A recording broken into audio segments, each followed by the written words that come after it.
안녕하세요, 여러분. 오늘은 정말 중요한 이야기를 나누려고 합니다. 바로 진짜 맡긴다는 게 뭔지에 대해서요. 여러분 혹시 이런 적 있으세요? 기도하면서 주님 맡깁니다 하고 교회 문을 나섰는데 집에 가는 버스 안에서 벌써 또 걱정이 몰려오는 거예요. 차기 전에 분명히 하나님께 다 맡겼습니다 기도했는데 새벽 3시에 벌떡 일어나서 똑같은 생각을 또 돌려보고 있어요.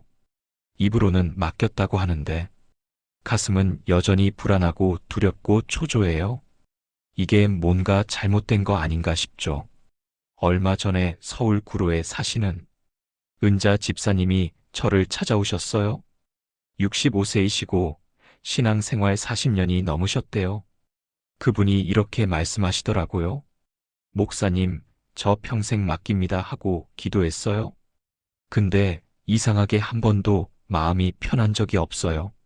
자녀 문제도, 남편 건강도, 노후 문제도 입으로는 다 맡긴다고 하는데 새벽만 되면 가슴이 답답해서 벌떡 일어나요. 이게 제가 믿음이 없는 걸까요? 그때 저는 깨달았습니다.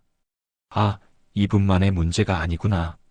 우리 대부분이 맡긴 척은 많이 했지만 한 번도 제대로 진짜 맡겨본 적은 없을 수 있겠다. 오늘 우리는 이미 많이 들었지만 제대로 경험하지 못했던 한 가지 진리를 마음 깊이 붙잡으려 합니다. 믿음이 생겨야 맡기는 게 아니라 맡길 때 비로소 믿음이 자란다. 지금부터 진짜 맡김의 7가지 비밀을 하나씩 나누겠습니다. 준비되셨어요? 자, 그럼 시작해 볼까요? 첫 번째 비밀. 내가 할 수 없음을 인정하기. 진짜 맡김의 시작은 의외로 단순합니다. 바로 나는 못합니다를 인정하는 것입니다. 우리는 이렇게 많이 생각합니다. 그래도 내가 할 수 있는 건 다 해보고 맡겨야지. 내가 할 만큼은 하고 안 되는 부분만 하나님께 부탁해야지. 겉으로 보면 책임감 있는 말처럼 들리지만 사실은 아직도 내가 주인인 상태입니다. 전라북도 익산에 사는 정 장로님 58세의 이야기입니다.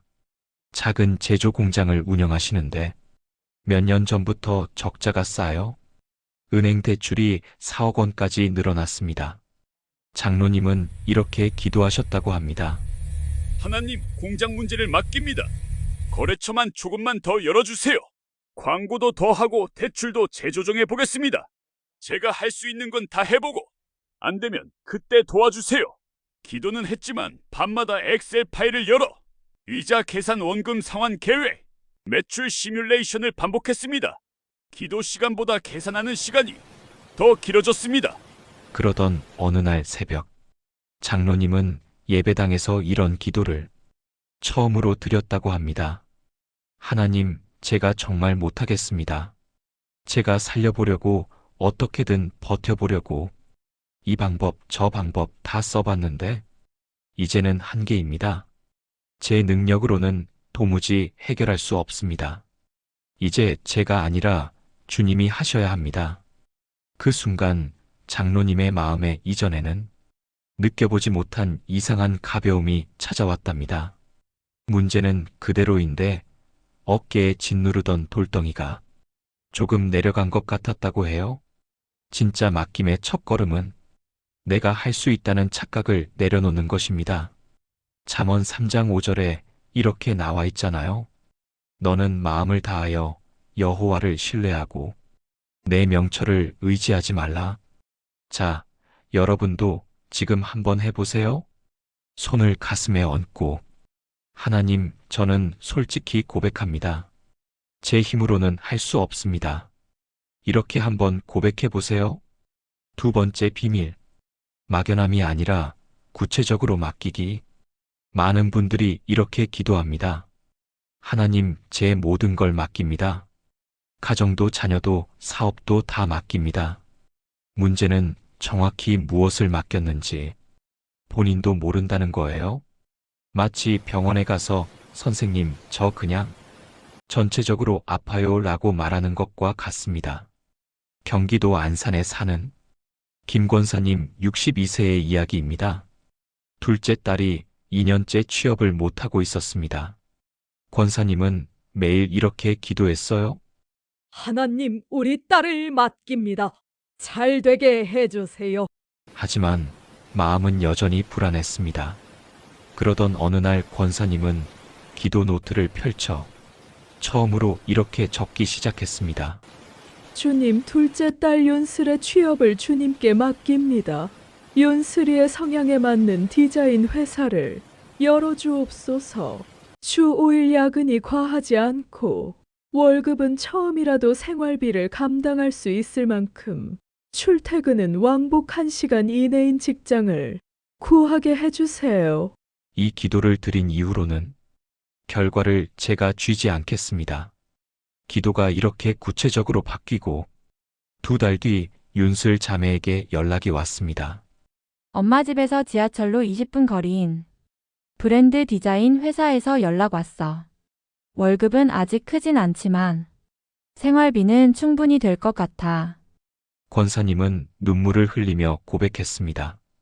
아, 하나님이 내가 구체적으로 맡긴 만큼 구체적으로 응답해 주시는구나. 지금 마음속으로 딱 한 가지 문제를 떠올려 보세요. 그리고 이렇게 기도해 보세요.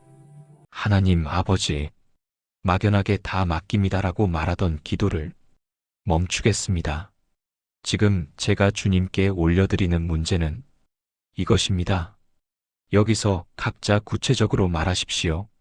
이 문제를 이제 제 손에서 내려놓고 주님의 손에 올려드립니다. 주님께서 가장 좋은 방법, 가장 정확한 때에 응답해 주실 줄 믿습니다. 세 번째 비밀, 기도 후에 진짜 손을 놓는 연습. 많은 분들이 여기에서 막힙니다. 기도는 합니다. 눈물도 흘립니다. 그런데 기도 끝나자마자 다시 잡습니다. 다시 계산하고, 다시 검색하고, 다시 걱정합니다. 이건 맡겼다가 아니라 잠깐 하나님께 보여드리고 다시 가져온 것입니다. 인천 송도에 사는 이 집사님 45세의 이야기입니다. IT 스타트업을 운영하다가 투자 유치가 막혀 회사를 접어야 하나 고민하던 때였습니다. 집사님은 이렇게 고백했습니다. 하나님, 회사를 맡깁니다. 라고 기도해놓고 기도 끝나자마자 새벽 3시까지 투자자 명단을 다시 정리하고 가능한 모든 사람에게 메일을 보내고 잠은 하루에 3시간씩밖에 자지 못했습니다. 어느 날 아내가 조용히 말했습니다. 여보, 진짜 맡겼다면 오늘 밤만이라도 컴퓨터를 끄면 안 될까? 우리가 할 일은 하되 오늘은 여기까지 하고 나머지는 하나님께 맡겨드리면 안 될까? 그 말이 마음을 찔렀습니다. 그날 밤 집사님은 처음으로 자정 전에 노트북을 닫고 침대에 누웠습니다. 하나님, 제가 손을 놓겠습니다. 오늘 할 만큼은 했습니다. 더 이상은 제가 컨트롤하지 않겠습니다. 그 후로 상황이 한 번에 뒤집힌 건 아니었지만 집사님은 이렇게 증언합니다. 이상하게도 밤에 잠을 잘 수 있게 되었어요. 그 평안 속에서 다음 단계에 대한 지혜가 떠올랐고 몇 달 뒤엔 회사 방향 자체를 바꾸게 되었어요. 그리고 새로운 길이 열렸습니다.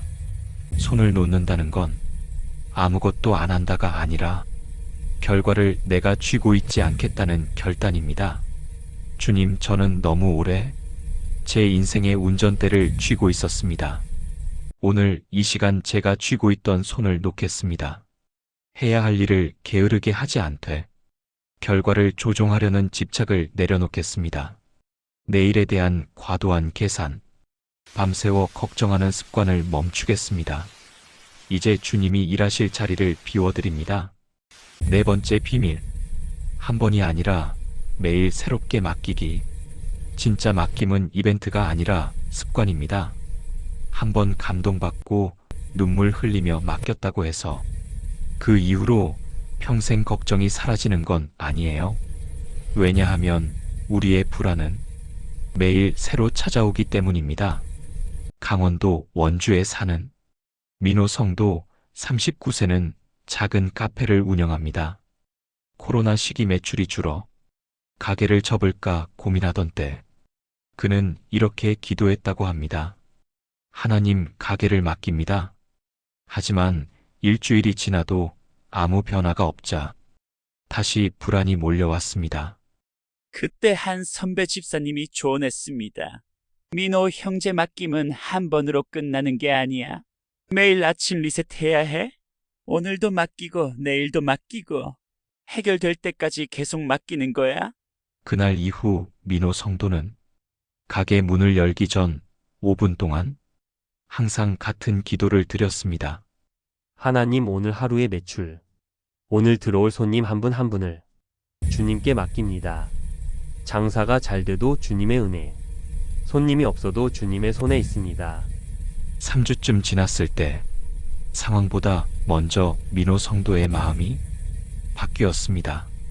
결과가 불안의 기준이 아니라 오늘 하나님과 함께 했는가가 기준이 되었습니다. 그리고 몇 달 뒤 동네 주민들을 섬기는 작은 모임이 카페 안에서 시작되었고 그 모임을 통해 새 손님들이 꾸준히 생겨나기 시작했습니다. 신실하신 하나님, 주님의 인자와 긍휼이 아침마다 새롭다고 하신 것처럼 저의 맡김도 아침마다 새롭게 하기를 원합니다. 오늘도 이 문제를 주님께 맡깁니다. 내일도 다시 맡기겠습니다. 해결될 때까지, 아니 평생 동안 매일 주님께 맡기는 삶을 살게 하옵소서. 5번째 비밀. 진짜 맡김의 증거는 상황이 아니라 평안. 우리는 자꾸 이렇게 말합니다. 문제가 해결되면 평안해지겠지. 하지만 성경은 이렇게 말합니다. 기도와 간구로 구할 것을 아뢰면 모든 지각에 뛰어난 하나님의 평강이 우리 마음과 생각을 지키신다. 즉, 해결되면 평안이 오는 게 아니라 맡김과 기도를 하면 평안이 먼저 오고 그리고 어느 순간 해결이 온다는 거예요. 부산 사하구에 사는 최 권사님 57세는 남편의 사업 실패로 큰 빚을 지게 되었습니다. 집까지 경매에 넘어갈 위기였어요. 권사님은 매일 이렇게 기도했습니다. 하나님, 집을 지켜주세요. 빚을 갚게 해주세요. 하지만 기도 후에도 여전히 가슴이 두근거리고 잠을 이루지 못했습니다. 어느 새벽 말씀을 읽다가 이 구절 앞에서 멈추게 되었습니다. 내가 너희를 결코 버리지 아니하고 너희를 떠나지 아니하리라. 그 순간 권사님의 기도가 바뀌었습니다. 하나님, 빚이 없어져서 평안한 게 아니라 주님이 함께 계셔서 평안한 사람이 되게 해주세요. 결과보다 주님의 평강을 먼저 구합니다. 눈에 보이는 상황은 당장 바뀌지 않았지만 그날 이후 권사님은 이렇게 간증했습니다. 신기하게도 같은 빚인데 무게가 절반으로 줄어든 느낌이었어요. 한참 후에야 알았습니다. 빚이 줄어든 게 아니라 제 마음의 짐이 먼저 내려간 것이더라고요. 그리고 시간이 지나면서 남편에게 새로운 일이 연결되고 생각지도 못했던 방법으로 조금씩 빚이 정리되어 갔습니다. 평강의 하나님 아버지, 저는 그동안 문제 해결만을 구해왔습니다. 오늘은 먼저 평안을 구합니다. 상황이 그대로여도 내일이 보이지 않아도 제 마음과 생각을 지켜주시는 하나님의 평강을 경험하게 하소서. 이 평안이 하나님이 일하고 계신다는 증거임을 믿습니다. 6번째 비밀. 나의 시간이 아닌 하나님의 때를 신뢰하기. 진짜 맡김을 했다면 이 질문을 하나님께 자주 던지게 됩니다. 주님, 언제요? 우리의 시계로 보면 늘 늦어 보이고 돌아가는 것 같고 왜 이렇게 오래 걸리나 싶습니다. 하지만 하나님께는 가장 좋은 때가 있습니다. 대구 수성구에서 건축 일을 하시는 유 집사님 50세의 간증입니다. 수년 전 큰 공사 입찰을 준비했습니다. 회사에서 보기 드문 큰 기회였지요. 3개월 동안 온 힘을 다해 준비했고, 마지막에는 기도까지 이렇게 했습니다. 하나님, 이 프로젝트를 맡깁니다. 주님이 허락하시는지 아닌지 결과로 보여주세요. 결과는 탈락이었습니다. 1점 차이로 떨어졌습니다. 집사님은 많이 낙심했습니다. 1년 뒤 전혀 다른 도시에서 새로운 프로젝트 제안이 들어왔습니다. 규모는 처음 준비했던 공사보다 2배였습니다. 알고 보니 처음 입찰에서 떨어진 회사가 이 프로젝트를 소개해 준 것이었습니다. 유 집사님 예전에 성실하게 준비하셨던 게 인상 깊어서 이번에는 아예 처음부터 같이 가고 싶습니다. 집사님은 그때 깨달았습니다. 내가 생각했던 지금은 하나님 보시기엔 너무 작고 너무 이른 때였구나. 하나님은 내가 준비될 때까지 기다리셨다가 더 큰 문을 열어주셨구나. 때를 정하시는 하나님. 저는 너무 자주 조급해했습니다. 왜 아직도 안 되지? 내가 뭘 잘못했나? 스스로를 정죄하며 불안해했습니다. 오늘 이 시간 고백합니다. 하나님의 때는 결코 늦지 않습니다. 보이지 않아도 준비되지 않은 부분을 다듬고 계심을 믿습니다. 주님의 완벽한 때를 신뢰하고 기다리게 하소서. 7번째 비밀. 마지막 문을 여는 열쇠. 미리 감사하기. 진짜 맡김의 완성은 감사입니다. 응답을 받은 후에 감사하는 건 누구나 할 수 있습니다. 하지만 아직 보이지 않을 때, 아직 숫자는 그대로인데, 관계는 여전히 어색한데, 몸은 여전히 아픈데도 먼저 감사하는 것. 이것이 완전한 맡김입니다. 경기도 용인에 사는 송 집사님 60세의 이야기입니다. 무릎 관절이 나빠져 수술을 앞두고 있었지만 수술비가 감당되지 않았습니다. 경제적으로도 정서적으로도 모든 것이 막막했습니다. 한 주일 예배에서 이런 말씀을 들었습니다. 아직 응답을 보지 못했어도 미리 감사하는 사람에게 하나님은 더 크게 역사하신다. 그날 밤 송 집사님은 기도의 내용을 바꾸었습니다. 하나님, 아직 통장은 텅 비어 있지만 미리 감사합니다.